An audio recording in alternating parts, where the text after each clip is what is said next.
Hello everyone, I am Teacher Michael and welcome back to my YouTube channel. Ngayong araw ay tuturuan ko kayo kung paano gumawa ng e-signature, the easiest way. Ayan, so ang gagawin nyo lang, first step ay isulat ang inyong signature sa bond paper gamit ang pentel pen. Ayan, so dapat ang gagamitin nyo ay fine pentel pen, hindi po yung broad. Ayan, tapos ang gagawin nyo po ay picturean nyo po ito gamit ang inyong cellphone. Mas maganda kung meron po kayong text scanner sa inyong cellphone or sa inyong camera para mas maganda ang quality ng inyong signature. Ayan, or kung wala naman po kayong text scanner, picturean nyo na lang po ang inyong signature with proper lighting.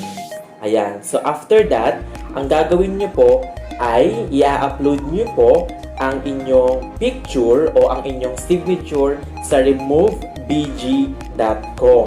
Ayan, para matanggal po yung background. And then, after that, ay i-bluetooth nyo na po sa inyong laptop and then pwede nyo na po siyang magamit as e-signature. Ito po yung sample. Papakita ko po sa inyo. Ayan, so ito po yung sample ng signature na natanggal na po ang background or ibig sabihin, transparent na po yung background. Ayan, so ikakopy po natin siya tapos ilalagay po natin siya sa Word. Ayan, so ito na po yung signature. Ayan, so kung mapapansin nyo po, transparent na po siya.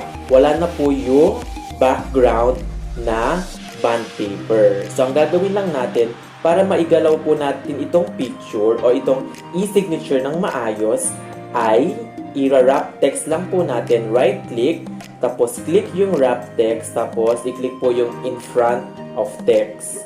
Ayan na po siya. Tapos papaliitin po natin. Ayan. Tapos i-adjust po natin siya sa desired na size po na gusto natin.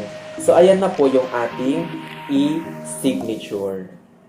Ayan, ganyan lang po kadali gumawa ng e-signature gamit ang cellphone. Ang gagawin nyo lang po, i-upload nyo lang po siya through i-upload nyo lang po siya sa removebg.com.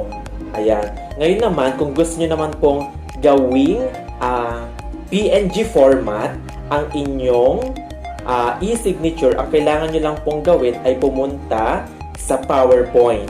Ayan, pumunta po sa PowerPoint, tapos i-insert nyo po or i-copy paste nyo ang inyong e-signature na wala na pong background. Ayan, or transparent na po siya kasi in-upload nyo na po siya sa removebg.com. Ang gagawin nyo lang po ay i-right click po ito. Ayan, right click, tapos i-click po yung Save as Picture. Ayan.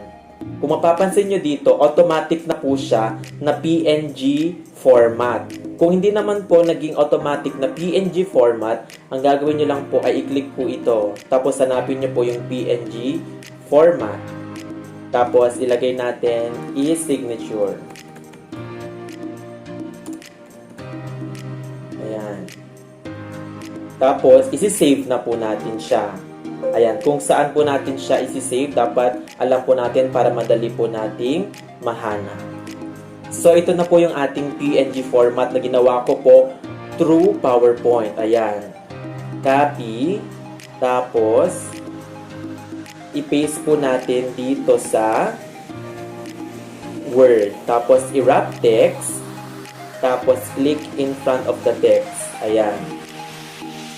So, ito na po siya. Ayan.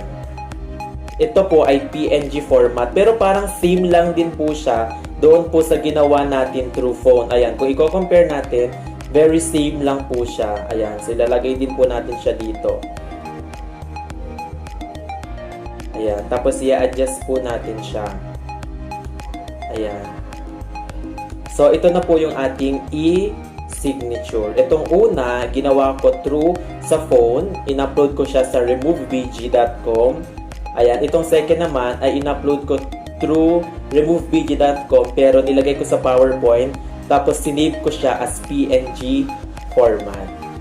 Ayan, so I hope nakatulong po ito kasi since time of pandemic, ay kailangan po natin ng e-signature para hindi po tayo magpabalik-balik sa ating school para lamang po pumirma. Ayan.